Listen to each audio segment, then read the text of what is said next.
যুক্তরাষ্ট্রের ভেতর থেকেই এবার ইরানের পক্ষে উঠল জোরালো কণ্ঠ, আর সেই কণ্ঠ এসেছে নিউ ইয়র্ক সিটির মেয়র জোহরান মামদানির কাছ থেকে।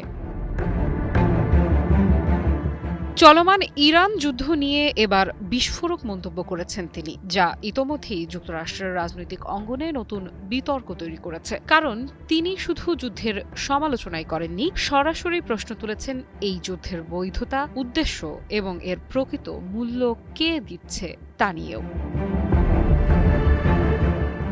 সামাজিক যোগাযোগ মাধ্যম এক্সে দেয়া এক পোস্টে জোহরান মামদানি বলেন, ৩ মাস আগে এমন একটি যুদ্ধ শুরু হয়েছিল যার জন্য কেউ ভোট দেয়নি। তার দাবি, এই যুদ্ধের সিদ্ধান্ত নিয়েছে কিছু ক্ষমতাধর মানুষ, কিন্তু এর মূল্য দিতে হচ্ছে সাধারণ নাগরিকদের। মামদানি বলেন, হাজার হাজার বেসামরিক মানুষ ইতোমধ্যেই নিহত হয়েছেন। একই সঙ্গে নিহত হয়েছেন ১৩ জন মার্কিন সেনাও, আর তারা কেউই আর তাদের পরিবারের কাছে ফিরবেন না।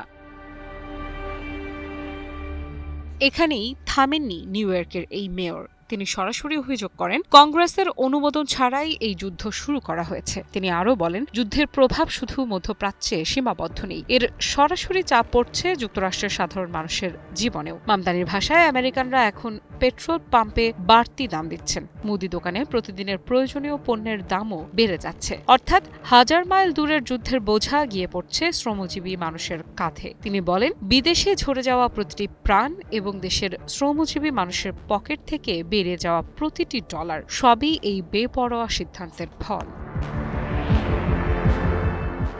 সবচেয়ে কড়া মন্তব্যটি তিনি করেন শেষ দিকে। মামদানি বলেন, যারা এই যুদ্ধের সিদ্ধান্ত নিয়েছে তারা কখনো এর মূল্য দেবে না, বরং সেই চাপ বহন করতে হচ্ছে এমন মানুষদের যাদের সেই ধাক্কা সামলানোর সামর্থ্য সবচেয়ে কম।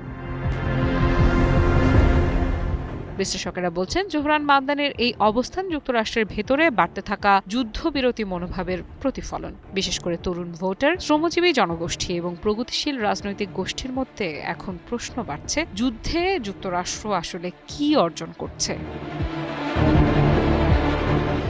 আরেকটি গুরুত্বপূর্ণ বিষয় হলো, মামদানি প্রথম দিন থেকেই এই যুদ্ধের বিরোধিতা করেছেন বলে দাবি করছেন। তার ভাষায়, আমি তখনও এর বিরোধিতা করেছি, এখনো করি, এই যুদ্ধ বন্ধ করতেই হবে। এই বক্তব্যের পর সামাজিক যোগাযোগ মাধ্যমে ব্যাপক প্রতিক্রিয়া দেখা গেছে।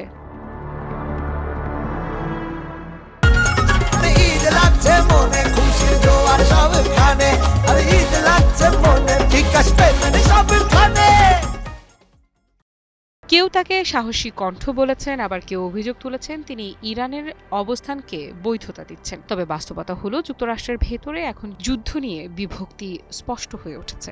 একদিকে জাতীয় নিরাপত্তার প্রশ্ন, অন্যদিকে অর্থনৈতিক চাপ ও মানবিক ক্ষয়ক্ষতি। আর এই পরিস্থিতিতে জোহরান মামদানির মতো বড় শহরের একজন মেয়রের প্রকাশ্য অবস্থান নতুন রাজনৈতিক সমীকরণও তৈরি করতে পারে। আফরিদা ইফরা, নিউজ 24।